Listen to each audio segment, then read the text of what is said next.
প্রচণ্ড গরমে সমস্ত মানুষ যার জন্য হা হুতাশ করছিল, অবশেষে তার দেখা পাওয়া গেছে। গতকাল রাত থেকে আমাদের এখানে প্রচুর বৃষ্টি হয়ে চলেছে। আজ দুপুর পর্যন্ত এখনো বৃষ্টি থামেনি, হয়েই চলেছে। তো এই বৃষ্টিতে আমরা যেরকম ফুলের রানী বলে থাকি গোলাপকে, কিন্তু এই বৃষ্টিতে নীল লিলি দেখা পাওয়া যায়। আর এর দেখুন, এর কালারটাও অসম্ভব সুন্দর হয়। এর অনেক ভ্যারাইটি আছে, কিন্তু আমার কাছে শুধুমাত্র এই পিঙ্কটাই ছিল।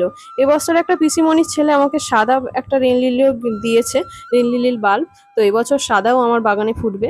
গত বছর এই 5টা রেন লিলির গামলা আমি লাগিয়েছিলাম, 3-4টে করে মানে মুখ স্কন্দ নিয়ে রেন লিলি লাগিয়েছিলাম। তো এবছর দেখুন টবগুলো পুরো ভর্তি হয়ে গেছে, একদম পুরো রেন লিলি একদম ঝাঁকড়া ঝাঁকড়া হয়ে গেছে। আর এই গাছটা থেকে আমি একটা বেবি টিয়ার্সের ডালও পেয়েছি, চারা হয়ে গেছে।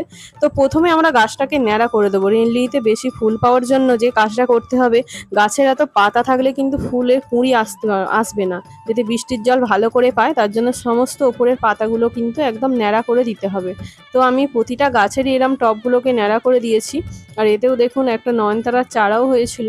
তো সমস্ত গাছ ন্যাড়া করার পরে আমরা এখানে কিছু খাবার দেব। বৃষ্টির জল তো এই গাছের জন্য অমৃত। তার সঙ্গে দেবো আমরা এখানে এনপিকে 10-26-26। এনপিকে মানে হলো নাইট্রোজেন, পটাশিয়াম, ফসফেট, যাতে থাকে প্রচুর পরিমাণ নাইট্রোজেন এবং পটাশিয়াম।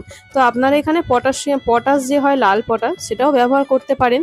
না থাকলে এতেও কিন্তু প্রচুর ফুল পাওয়া যায়। তো আমার কাছে এটা ছিল, আমি এটাই দিয়েছি। আর তার সঙ্গে দিয়েছি এই যে এর অমৃত, যেটা বৃষ্টির জল। আমি রেন লিলির জন্য কিছুটা বৃষ্টির জল সংরক্ষণে করে রাখি, কারণ বৃষ্টির জল না পেলে তো এর ফুলের দেখা পাওয়া যায় না।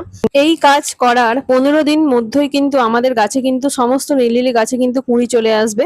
আর এটা অবশ্যই আসবে। আপনাদের কাছেও যদি রেন লিলি থাকে, অবশ্যই কাজগুলো করুন। এরকম গার্ডেনিং টিপস পেতে আমার চ্যানেলটাকে কিন্তু সাবস্ক্রাইব করতে ভুলবেন না। তো দেখা হচ্ছে নেক্সট ভিডিওতে।